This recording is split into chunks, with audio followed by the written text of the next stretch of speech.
Hello everyone. Daily current affair series में आज हम लोग देखेंगे सितंबर महीने का आखिरी करंट अफेयर 28 से 30 सितंबर 2024 के करंट अफेयर्स। तो आते हैं आज के पहले करंट अफेयर पे।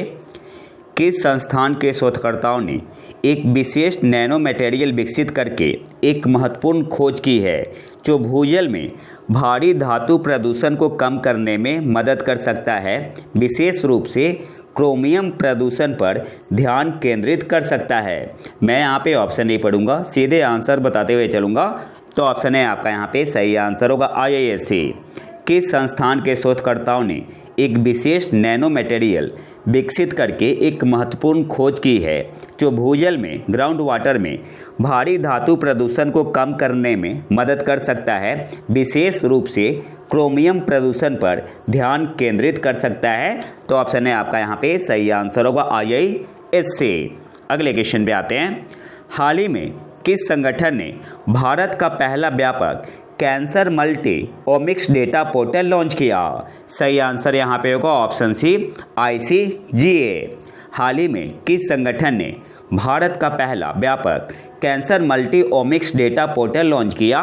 तो ऑप्शन सी आपका यहाँ पे सही आंसर होगा ICGA। ICGA का मतलब क्या हुआ? Indian cancer genome atlas. ICGA का मतलब क्या हुआ? Indian cancer genome atlas. हाल ही में किस संगठन ने भारत का पहला व्यापक cancer multi omics data portal launch किया? तो ICGA ने। ICGA stands for Indian cancer genome atlas. अगले क्वेश्चन पे आते हैं। एक नया कोविड-19 वेरिएंट जिसे हाल ही में खोजा गया है और तेज़ी से फैल रहा है, यह पहली बार अगस्त 2024 में जर्मनी में पाया गया था और वैज्ञानिकों का मानना है कि यह जल्दी ही दुनिया भर में प्रमुख संस्करण बन सकता है। इस नए वेरिएंट का नाम क्या है? तो इस नए वेरिएंट का नाम है XEC। ऑप्शन डी आपका यहाँ पे सही आंसर होगा। एक नया कोविड-19 वेरिएंट जिसे हाल ही में खोजा गया है और तेज़ी से फैल रहा है और यह पहली बार अगस्त 2024 में जर्मनी में पाया गया था। इस नए वेरिएंट का नाम क्या है? XEC। ऑप्शन डी आपका यहाँ पे सही आंसर होगा। अगले क्वेश्चन पे आते हैं। और जो आपका XEC स्ट्रेन है ये हाइब्रिड है किसका?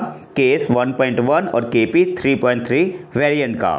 अगले क्वेश्चन पे आते हैं। भारत ने हाल ही में किस देश में 2 नए वाणिज्य दूतावास खोलने की घोषणा की है? तो अमेरिका में। ऑप्शन बी आपका यहाँ पे सही आंसर होगा। अभी मोदी जी गए थे। भारत ने हाल ही में किस देश में 2 नए वाणिज्य दूतावास खोलने की घोषणा की है? तो अमेरिका में। इससे पहले अमेरिका में ऑलरेडी 6 आपका दूतावास है। एक है न्यूयॉर्क में, Atlanta, Chicago, Houston, San Francisco और सिएटल में, और 2 नए खुलेंगे कहाँ पे? बोस्टन में और लॉस एंजल्स में। अगले क्वेश्चन पे आते हैं। हाल ही में भारतीय चिकित्सा अनुसंधान परिषद को किस क्षेत्र में योगदान के लिए 2024 UN inter agency task force पुरस्कार प्राप्त हुआ? तो गैर संचारी रोग नॉन कम्युनिकेबल डिजीज के लिए। ऑप्शन है आपका यहाँ पे सही आंसर होगा। हाल ही में भारतीय चिकित्सा अनुसंधान परिषद, शॉर्ट में बोलते हैं ICMR, को किस क्षेत्र में अपने योगदान के लिए 2024 UN inter agency task force पुरस्कार प्राप्त हुआ? तो किस क्षेत्र में? नॉन कम्युनिकेबल डिजीज, गैर संचारी रोग। ऑप्शन है आपका यहाँ पे सही आंसर होगा। अगले क्वेश्चन पे आते हैं। हाल ही में US नेशनल क्रिकेट लीग का कमिश्नर किसे नियुक्त किया गया? तो सही आंसर क्या होगा? हारून लोरगार्ड को। ऑप्शन सी आपका यहाँ पे सही आंसर होगा। हाल ही में US नेशनल क्रिकेट लीग का कमिश्नर किसे नियुक्त किया गया है? तो हारून लोरगार्ड। तो ऑप्शन सी आपका यहाँ पे सही आंसर होगा। और ये फॉर्मर ICC CEO रह चुके हैं। अगले क्वेश्चन पे आते हैं। किस देश ने जीवाश्म ईंधन उत्पादक देशों के स्वैच्छिक योगदान के माध्यम से वित्त पोषित एक नया जलवायु कोष प्रस्तावित किया है? तो अजरबैजान। ऑप्शन बी आपका यहाँ पे सही आंसर होगा। किस देश ने जीवाश्म ईंधन उत्पादक देशों के स्वैच्छिक योगदान के माध्यम से वित्त पोषित एक नया जलवायु कोष प्रस्ताव पास किया है? तो सही आंसर यहाँ पे क्या होगा? अजरबैजान। और COP29 जो होगा ये आपका कहाँ पे होगा इस बार? तो अजरबैजान में। ये भी आपको याद रखना है। और COP30 कहाँ पे होगा? इसका आंसर आपको कमेंट बॉक्स में बताना है। अगले क्वेश्चन पे आते हैं। WHO विश्व स्वास्थ्य संगठन ने आधिकारिक तौर पर किस देश को कुष्ठ रोग को खत्म करने वाला दुनिया का पहला देश माना है? तो जॉर्डन को। ऑप्शन डी आपका यहाँ पे सही आंसर होगा। WHO ने आधिकारिक तौर पर किस देश को कुष्ठ रोग को खत्म करने वाला दुनिया का पहला देश माना है? तो ऑप्शन डी आपका यहाँ पे सही आंसर होगा, जॉर्डन को। अगले क्वेश्चन पे आते हैं। हालिया रिपोर्ट के अनुसार किस राज्य में दलितों पर सबसे अधिक अत्याचार के मामले दर्ज किए गए? तो गिवन ऑप्शन में ऑप्शन ए आपका यहाँ पे सही आंसर होगा। उत्तर प्रदेश, राजस्थान और मध्य प्रदेश टॉप पे है। ऑप्शन ए आपका यहाँ पे सही आंसर होगा। अच्छा, नंबर ऑफ केस आपसे नहीं पूछेगा। हालिया रिपोर्ट के अनुसार किस राज्य में दलितों पर सबसे अधिक अत्याचार के मामले दर्ज किए गए? तो उत्तर प्रदेश में, राजस्थान में और मध्य प्रदेश में। अगले क्वेश्चन पे आते हैं। हाल ही में जारी एशिया पावर इंडेक्स में भारत का स्थान क्या है? तो ऑप्शन सी आपका यहाँ पे सही आंसर होगा, तीसरा। हाल ही में जारी एशिया पावर इंडेक्स में भारत का स्थान क्या है? तो ऑप्शन सी आपका यहाँ पे सही आंसर होगा, तीसरा। अब यहाँ से कुछ इंपॉर्टेंट पॉइंट देख लेते हैं। सबसे पहले इंडिया ने किसको सरपास किया? तो किसको छोड़ा पीछे? तो जापान को सरपास करके इंडिया तीसरे नंबर पे आ गया, पहला पॉइंट। दूसरा पॉइंट, इंडिया की रैंक है थर्ड। इंडिया का स्कोर कितना है? जो पावर स्कोर 2024 है, इंडिया का कितना है? 39.1। टॉप पे कौन है? टॉप पे है आपका यूएसए। यूएसए का स्कोर है 81.7। चाइना सेकंड पे है 72.7। इंडिया 39.1। जापान है चौथे स्थान पे और पाँचवें पे कौन है? ऑस्ट्रेलिया है। अगले क्वेश्चन पे आते हैं।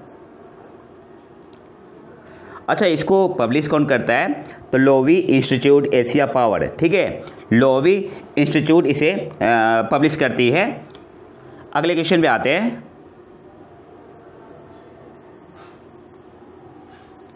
हाल ही में भारत का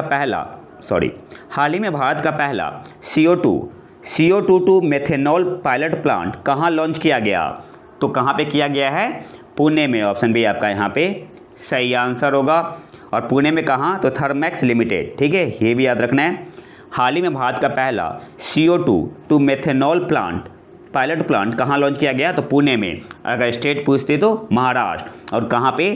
थर्मैक्स लिमिटेड, जो कि कहाँ पे है? पुणे में है। अगले क्वेश्चन पे आते हैं। हाल ही में किस राज्य ने मनकेडिया समुदाय को विशेष जनजातीय समूह का दर्जा दिया है? तो उड़ीसा ने। ऑप्शन है आपका यहाँ पे सही आंसर होगा। हाल ही में किस राज्य ने मनकेडिया समुदाय को विशेष जनजातीय समूह का दर्जा दिया है? तो उड़ीसा। ऑप्शन है आपका यहाँ पे सही आंसर होगा। इसके अलावा कुछ इंपॉर्टेंट पॉइंट देख लेते हैं। मनकेडिया समुदाय जंगलों पर निवास अधिकार प्राप्त करने वाला उड़ीसा में छठा विशेष रूप से कमजोर जनजातीय समूह, शॉर्ट में से बोलते हैं PVDG, बन गया है, जिससे यह राज्य में औपचारिक रूप से मान्यता प्राप्त होने वाला दूसरा PVGT बन गया है। और 2006 के वन अधिकार अधिनियम के तहत स्वीकृत यह मान्यता समान अधिकार चाहने वाले 4 अन्य समुदायों के लिए जिला स्तरीय समितियों की मंजूरी पर प्रकाश डालती है। तो अधिनियम याद रखना है, 2006 के वन अधिकार अधिनियम के तहत हुआ है। अगले क्वेश्चन पे आते हैं। भारत ने अंतरिक्ष क्षेत्र में एक बड़ा कदम आगे बढ़ाया है, क्योंकि हाल ही में ISRO in space and NSIL ने गैर सरकारी संस्थाओं के साथ कितने प्रौद्योगिकी हस्तांतरण समझौते, शॉर्ट में इसे बोलते हैं TTA का मतलब क्या हुआ? टेक्नोलॉजी ट्रांसफर एग्रीमेंट, पर हस्ताक्षर किए हैं? तो ऑप्शन डी आपका यहाँ पे सही आंसर होगा, 75। हाल ही में ISRO in space and NSIL ने गैर सरकारी संस्थाओं के साथ कितने प्रौद्योगिकी हस्तांतरण समझौते पर हस्ताक्षर किए हैं? तो 75। ऑप्शन डी आपका यहाँ पे सही आंसर होगा। इसके अलावा आपको याद रखना है TTA stands for technology transfer agreement. अगले क्वेश्चन पे आते हैं। दिल्ली में वायु प्रदूषण से निपटने के लिए उपराज्यपाल द्वारा हाल ही में शुरू की गई पहल का नाम क्या है? तो dust free Delhi. Option B आपका यहाँ पे सही आंसर होगा। दिल्ली में वायु प्रदूषण से निपटने के लिए उपराज्यपाल द्वारा हाल ही में शुरू की गई पहल का नाम क्या है? तो डस्ट फ्री दिल्ली। अगले क्वेश्चन पे आते हैं। हाल ही में किस हवाई अड्डे का नाम जगत गुरु संत तुकाराम महाराज के नाम पर रखा गया है? तो पुणे हवाई अड्डे का नाम। ऑप्शन सी आपका यहाँ पे सही आंसर होगा। अगले क्वेश्चन पे आते हैं। भारत और अमेरिका ने राष्ट्रीय सुरक्षा अर्धचालक निर्माण इकाई national security semiconductor fabrication unit बनाने के लिए साझेदारी की घोषणा की है। इस संयुक्त परियोजना को क्या कहा जाता है? तो वाटरशेड अरेंजमेंट। ऑप्शन बी आपका यहाँ पे सही आंसर होगा।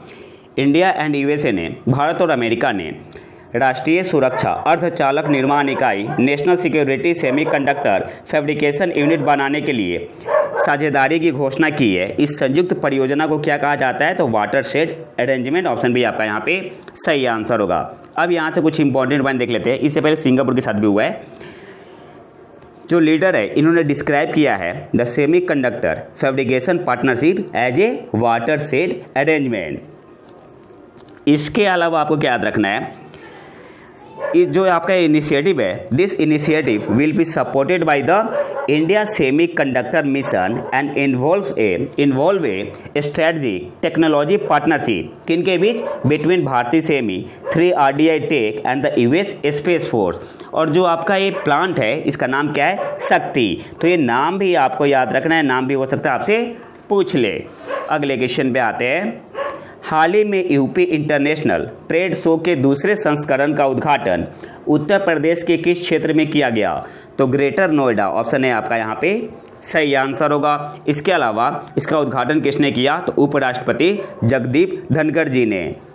अगले क्वेश्चन पे आते हैं। प्रत्येक वर्ष विश्व फार्मासिस्ट दिवस कब मनाया जाता है? तो ऑप्शन डी आपका यहाँ पे सही आंसर होगा 25 सितंबर। प्रत्येक वर्ष विश्व फार्मासिस्ट दिवस कब मनाया जाता है? तो 25 सितंबर। कब से मनाते हैं?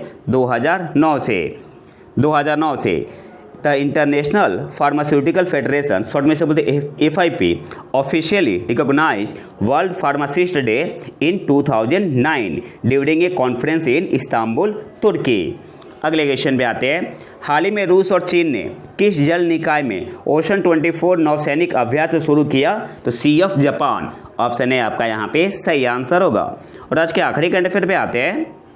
41वें भारतीय तटरक्षक कमांडरों के सम्मेलन का उद्घाटन किसने किया? राजनाथ सिंह। ऑप्शन बी आपका यहाँ पे सही आंसर होगा। 41वें भारतीय तटरक्षक कमांडरों के सम्मेलन का उद्घाटन किसने किया? तो राजनाथ सिंह ने। ऑप्शन बी आपका यहाँ पे सही आंसर होगा। तो ये तो हमारा आज का लेक्चर। अगर आपको PDF चाहिए जनवरी 2024 से लेकर सितंबर 2024 तक के करंट अफेयर का संकलन, तो आप हमारे टेलीग्राम चैनल प्रतीक IQ करंट अफेयर को ज्वाइन कर सकते हैं। और अगर वीडियो पसंद है तो लाइक करें और चैनल को सब्सक्राइब जरूर कर ले। मिलते हैं नए वीडियो में नए टॉपिक के साथ। तब तक के लिए नमस्कार, जय हिंद।